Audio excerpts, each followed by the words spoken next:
Económicas de la Universidad Metropolitana. Buenos días y bienvenidos a ambos. Buenos días. Gracias por la llamada y saludo a tus oyentes. Por favor, profesor. Bueno, vamos a comenzar por entender cómo se ha comportado la economía venezolana en este primer trimestre del año, sobre todo tomando en cuenta el contexto del año anterior y cómo cerró. Hubo una recuperación leve de algunos sectores económicos en Venezuela, pero que definitivamente pues movilizaron la economía que venía estancada desde hace ya varios años. Pero ¿qué ha pasado en este último trimestre? Comienzo con el profesor Pedro Palma. Mira, yo creo que lo que sucedió desde el mes de diciembre del año pasado y los primeros meses de este año es que ha habido un bajón, un freno en la economía. El nivel de actividad económica ha bajado, las ventas en algunos casos ha bajado hasta 30%.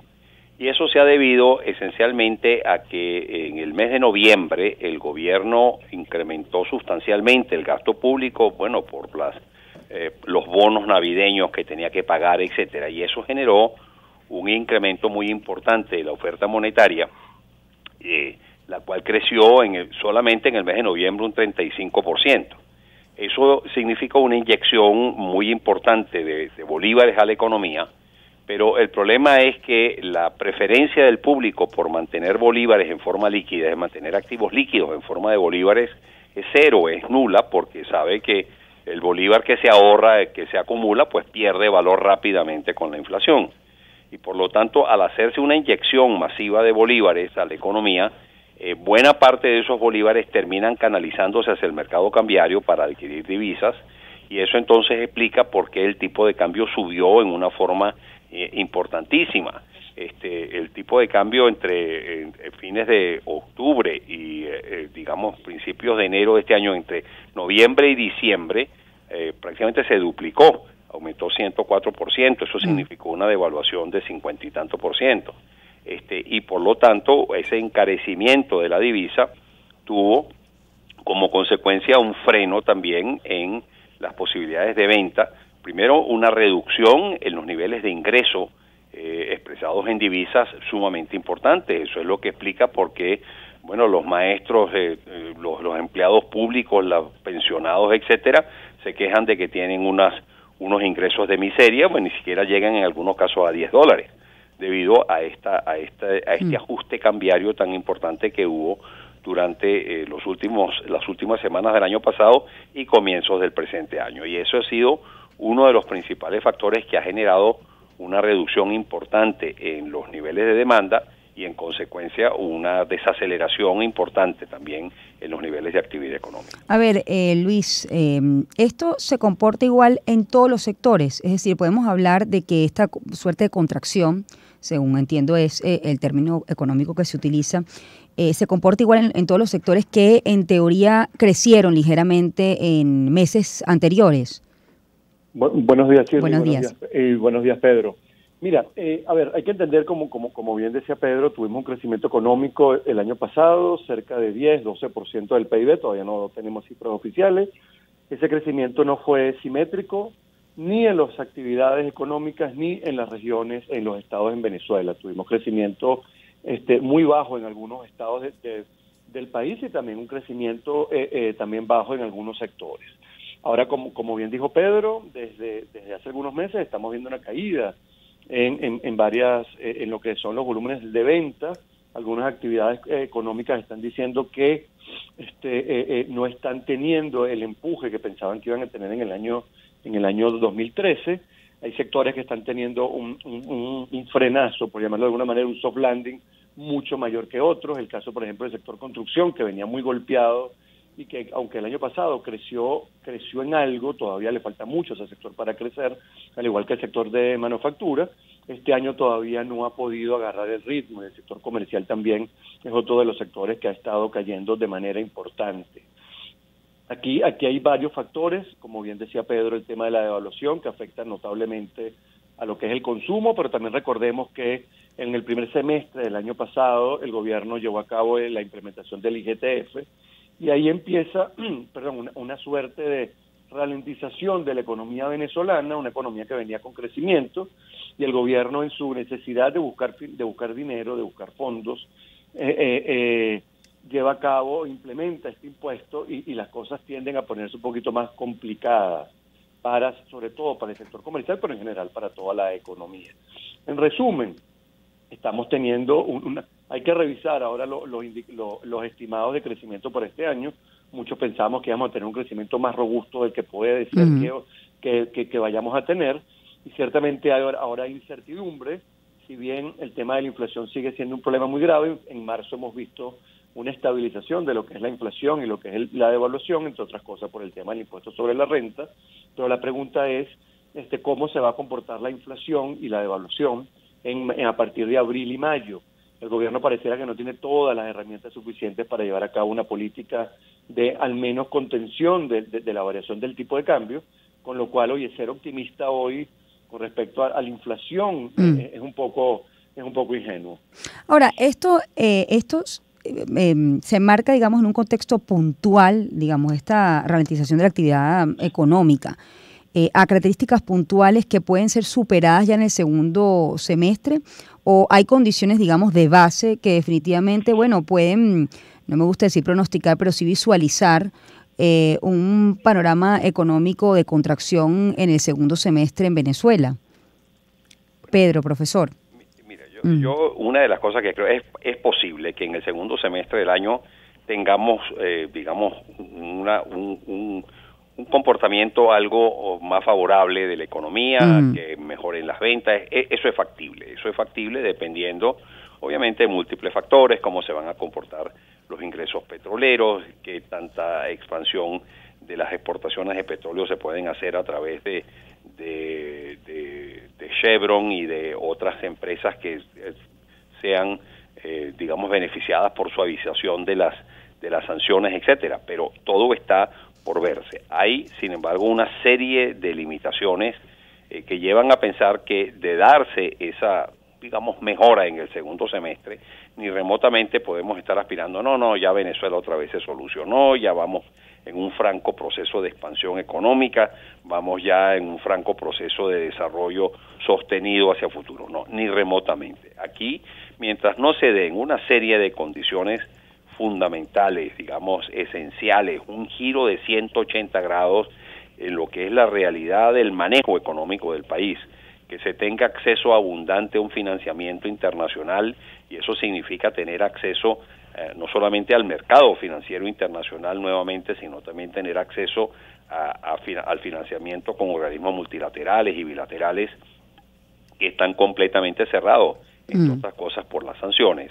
Se necesitan, digamos, crear las condiciones para que aquí se dé una inversión en cantidades importantes. Se necesita que aquí se restituya el Estado de Derecho y que el manejo de la economía sea un manejo que responda a unas reglas de juego claras y sostenibles y bien dimensionadas. Y nada de eso está presente dentro de la economía. Sí. O sea, pueden haber, sí, mejoras en algunos aspectos, pero de allá decir que la economía a partir del segundo semestre se vaya a enrumbar por un camino de crecimiento sostenido y de mejora sostenida, no se va a dar. Sí. Hay un factor también, que es que los ingresos petroleros están siendo severamente afectados.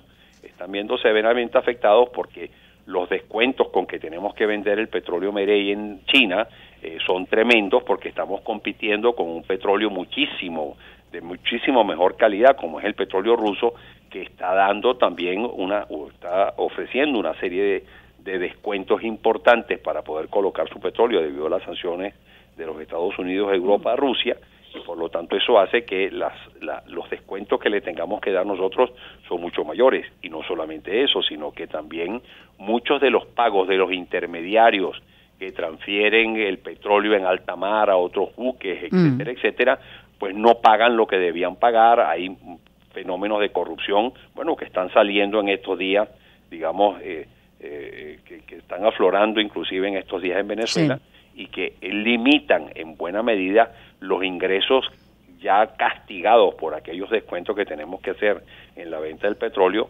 en China, y que por lo tanto eso también es un factor que limita las posibilidades de expansión. Sí. Ahora, Luis, el tema PDVSA, ¿no? ¿Qué tan relacionado está con el tema de la contracción en este último tiempo o la caída, digamos, del índice de ventas, lo que es la actividad comercial de este primer trimestre, ¿no?, del año, ¿no? Y bueno, y sobre todo en la situación ahora, bueno, vimos que el exministro de Petróleo, que era ministro, Tarek El Aissami, renunció.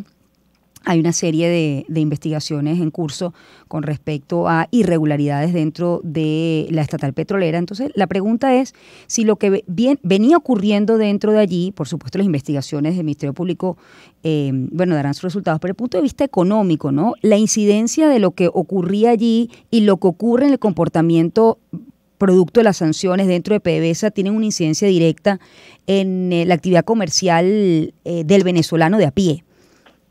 Sí, mira, hay que entender, como bien estaba diciendo Pedro, que Venezuela está teniendo inconvenientes para vender petróleo, ¿no? Entre las sanciones y la competencia del crudo ruso, Venezuela está recibiendo menos ingresos petroleros, aunque en teoría el precio del petróleo está más alto, en la práctica los descuentos a las cuales se enfrenta Venezuela para vender el crudo son mayores y por lo tanto el flujo de caja está más complicado, ¿no? En el camino, bueno, ha tenido problemas para poder recibir esos ingresos entre el tema con Rusia, criptomonedas, etcétera, muchas cosas que se están diciendo actualmente. Esos problemas en el flujo de caja impactaron en la cantidad de dinero, en la cantidad de dólares que podía el gobierno colocar en las intervenciones cambiarias. Al bajar esas intervenciones cambiarias, el precio del dólar se le subió, la inflación también subió, el consumo se disminuyó y el gobierno dice que tampoco tiene recursos para hacer frente a aumentos de salarios. Y bueno, en el camino todos sabemos que Venezuela tiene un problema inflacionario muy grave, tiene una brecha fiscal bastante grande, o sea, tiene los problemas económicos estructurales desde hace mucho tiempo con los cuales no ha podido hacer frente.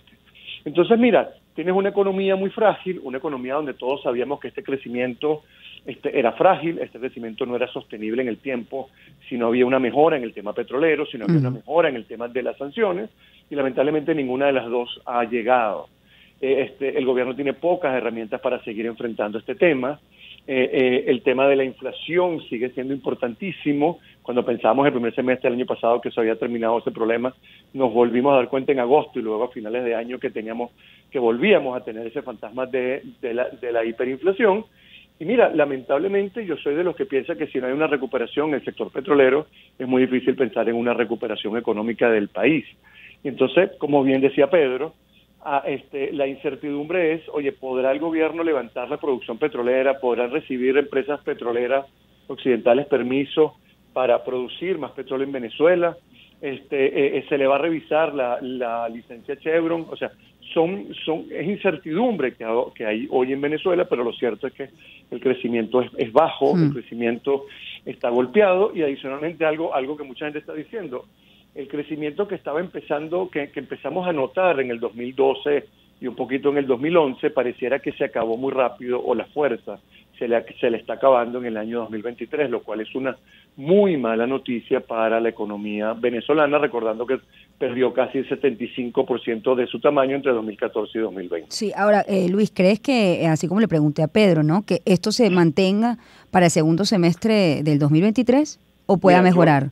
Yo ahí coincido con Pedro, puede ser que haya mejoras, obviamente hay una posibilidad que haya mejora, el tema petrolero es fundamental, pero aquí hay que tener en cuenta que esta es una economía que no ha tenido las reformas necesarias para poder pensar en un crecimiento sostenido en el largo plazo. Esta es una economía, por ejemplo, que también dijo Pedro, el tema del default, o sea, aquí tenemos los mercados financieros cerrados, el país necesita financiamiento y en la actual situación es imposible pensar en financiamiento, tienes que reestructurar deuda, tienes que revisar el tema de PDVSA y aquí pudiéramos pasar toda la mañana hablando de los problemas que hay que ponerle el ojo y que lamentablemente hoy uno ve que está muy lejos de que eso ocurra. Sí. Ahora, esta dependencia del petróleo, el sector privado podría por sí solo liderar la recuperación económica o al menos levantarla en este segundo semestre, Pedro.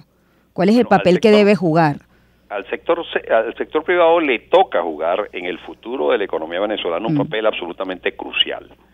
porque va a depender de la inversión del sector privado, de la intensidad y de la participación activa de esa inversión privada, de la que va a poder cifrar esperanzas para mejorar los servicios públicos, para mejorar todas las condiciones de vida, reconstruir el aparato productivo que fue destruido por todas las pésimas políticas públicas que se aplicaron aquí durante las 2 últimas décadas y algo más de las 2 últimas décadas, y por lo tanto a ese sector privado le va a tocar un papel fundamental, le tiene que tocar un papel fundamental, que es jugar en el futuro de Venezuela. Ahora, para que ese papel se materialice, se necesitan que se den las condiciones dentro de la economía para que esa inversión se materialice.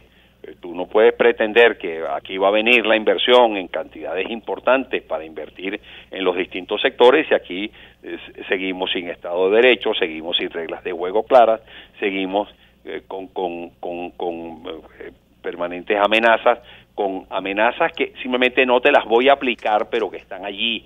O sea, ese tipo de acción obviamente no va a significar. Aquí, mientras no haya un Estado de Derecho bien establecido, mientras no se sientan que los derechos de los inversionistas están realmente protegidos por un sistema judicial funcional e independiente y por la independencia de poderes públicos, mira, aquí no se van a dar las condiciones para que ese papel fundamental que tiene que jugar el sector privado y la inversión privada realmente se dé en el país.